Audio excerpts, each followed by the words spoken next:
دیارە 76 تۆمەتبار تاکو ئێستاکە لە زمنی ئەو کەسانن با بڵێن کە لە ژێر ناوی ئەتوانین بڵێن ئازادی خواز و چالاکوان و ڕۆژنامەنووس کە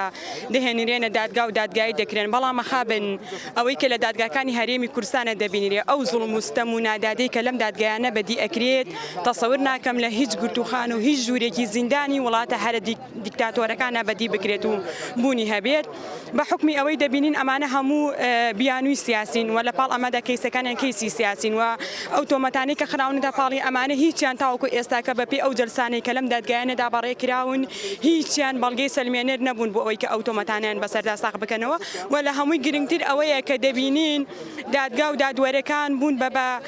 دەستەمۆی حزب و حکومەت لە وڵاتی ئێمەدا چونکە ئەو هەموو ڕۆتینات و هێنان و بردننی کەسوکارانی زیندانیان و لەگەڵ ئەوەدا ئەو کەسانانی کە بەو تۆمەتە لە زینداناندان یعنی هەموو جارێک ئەم قەزیانە دوا دەخرێت ئەمە بۆ خۆی دلیل لەوە دەکات کە ئێستا بە حکمی ئەوەی ئێمە لە پێش پرۆسەی هەڵبژاردنین تەنها دەیانەوێ بەڕێ بکەن و لەگەڵ ئەمەدا ئێمە بە گرنگی دەزانین پەیامێکی ئەو زیندانیانە بگەێنین کە بە ئێمەیان وت لە ئەمڕۆ مانگردن دەست پێ دەکەن و بڕیاری مانگردن دەدەن تاوەکو مردن بەڵێ بەداخەوە پەرلەمانی کوردستان لەم ڕۆڵەدا نەیتوانێت هیچ ئەهمیەتێکی هەبێت وەکو دامەزراوەکە لە کاتێکدا ئێمە ئەندامانی پەرلەمان بە پێی مادەکانی ناو پەیڕەوی پەرلەمانی کوردستان چەندین یاداشمان ئاڕاسی سەرۆکاتی پەرلەمانی کوردستان کردو بۆی کۆنتاک بکەن لەگەڵ ئاسایشدا بۆ ئێمە بتوانین ئەو گیراوان و ڕاگیراوانە ببینین بەڵام بەداخەوە پەرلەمان هەر جارێک بە بیانوێک ئێمە بەڕێ دەکات و ئەو کار ئاسانیانە ناکات و من بۆ خۆشم پێشتر لە قەزەی ترا سەردانی ئاسایشم کردو ئاسایش داوای ئەوە دەکات کە نووسراو هەبێت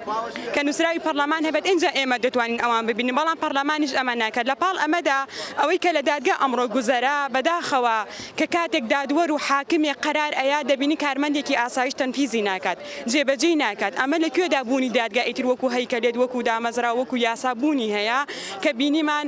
حاکم بڕیاری ئەوەی دابا هەرێک لەو کەسوکارەکانە بتوانین بیان بینین بەڵام کارمەندێکی ئاسایش ئەمەی ڕەت کردەوە ئەمە نمونە و ئەمە نموزەج و ئەمە واقعەکەی دادگای هەرێمی کوردستانە با لە پێش چاوی هەموواندا ڕوون بێت.